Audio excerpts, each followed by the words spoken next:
नमस्कार। आज की ऑनलाइन क्लास में हम कक्षा 6 का पाठ 6 हमारे चारों ओर के परिवर्तन की कार्यपुस्तिका के कुछ प्रश्न हल करेंगे। जैसा कि सबसे ऊपर लिखा है, हम सारे आसपास के वातावरण में कई प्रकार के परिवर्तन होते हुए देखते हैं, जैसे फूल का खिलना, बच्चों का बड़ा होना, दिन में रात का होना, नाखूनों का बढ़ना आदि। पहला प्रश्न है, नीचे गेहूं से रोटी बनने के दौरान होने वाले परिवर्तनों को रेखा चित्र की सहायता से बताया गया है। पहले है गेहूं को पीस कर आटा बनाना, उसके बाद आटे में पानी मिलाना यानी आटा गूंदना, उसके बाद गूंदे हुए आटे से रोटी बनाना और फिर है रोटी सेकना। क्या इस प्रक्रिया को पलटने पर सेकी हुई रोटी से गेहूं को फिर से प्राप्त किया जा सकता है? तो बच्चों नहीं, इसका उत्तर आएगा कि हम वापस गेहूं नहीं प्राप्त कर सकते। दूसरा प्रश्न है, इस प्रकार के परिवर्तन को क्या कहते हैं जिसे वापस पलटा नहीं जा सकता? ऐसे परिवर्तनों को अनुक्रमित परिवर्तन कहते हैं। इस तरह के परिवर्तन के अन्य 5 उदाहरण दो, जैसे दूध से दही बनना, कागज का जलना, भोजन का पचना, लोहे को जंग लगना आदि जो है इस प्रकार के परिवर्तनों के उदाहरण हैं। प्रश्न नंबर 2 के क भाग में, बर्फ पिघलकर पानी बन जाती है, तो क्या इस पानी से वापस बर्फ जमा सकते हैं? तो इसका उत्तर बच्चों हाँ आएगा कि हम ऐसा कर सकते हैं। तुम ऐसे 5 उदाहरण और सोचकर बताओ जिनमें होने वाले परिवर्तनों को वापस पलटा जा सकता है। तो पानी का वाष्प में बदलना, कागज से नाव बनाना, गूंदे हुए आटे से रोटी बेलना, गुब्बारे में हवा भरना, पानी में नमक का घुलना। ये जो परिवर्तन हैं वैसे परिवर्तन हैं जिन्हें वापस हम पलट सकते हैं। दोनों प्रकार के परिवर्तनों का एक एक उदाहरण देते हुए बताओ कि तुमने उसे इस श्रेणी में क्यों रखा।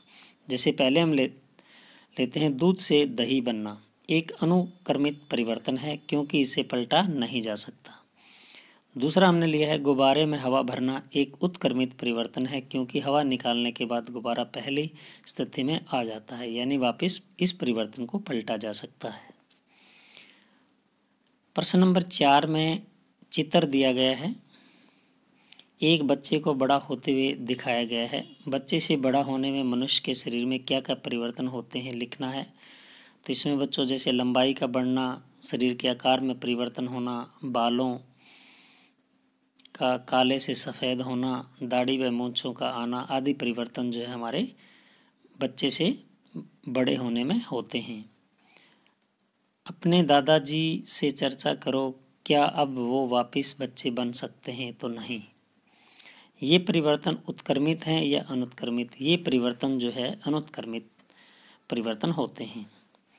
यदि ये परिवर्तन ना हो तो क्या होगा? तो बच्चों अगर ये परिवर्तन ना होगा तो हमारा शरीर जो है अपना विकास और वृद्धि नहीं कर पाएगा। आगे गतिविधि दी गई है, एक मोमबत्ती लो, इसे जलाओ, कुछ देर बाद इसके आकार में क्या परिवर्तन होगा? इसका आकार छोटा हो रहा है, धीरे धीरे जो है वो पिघल रही है, इसका आकार बच्चों छोटा हो रहा है। इसकी आकृति में क्या परिवर्तन है? इसकी आकृति भी बदल रही है। आगे है, इसकी रोशनी में क्या परिवर्तन होता है? तो बच्चों इसकी रोशनी धीरे धीरे जैसे जैसे इसका मोम कम होगा तो रोशनी भी कम होती जाएगी। अन्य क्या परिवर्तन होते हैं? मोमबत्ती के धागे का जलना, मोम का पिघलना, ये परिवर्तन भी मोमबत्ती में होते हैं।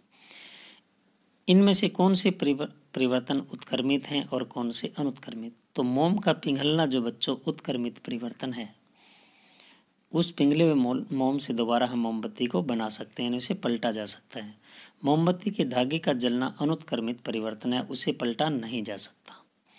प्रश्न नंबर 5 में किन परिवर्तनों को उत्क्रमित किया जा सकता है वह किन्हें नहीं? दूध से पनीर बनना, इसे उत्क्रमित नहीं किया जा सकता, यानी पनीर से दोबारा दूध नहीं बन सकता।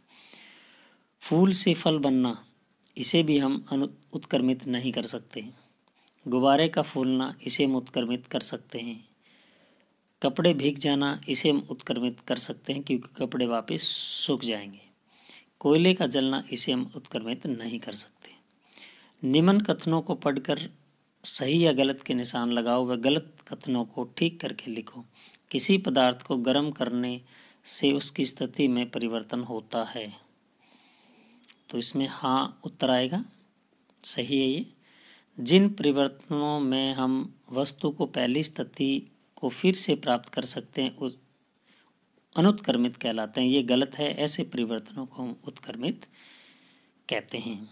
तो मुझे आशा है कि इस पाठ की कार्यपुस्तिका के कुछ प्रश्न जो हमने हल किए हैं वो सभी बच्चों को अच्छी प्रकार से समझ में आ गए।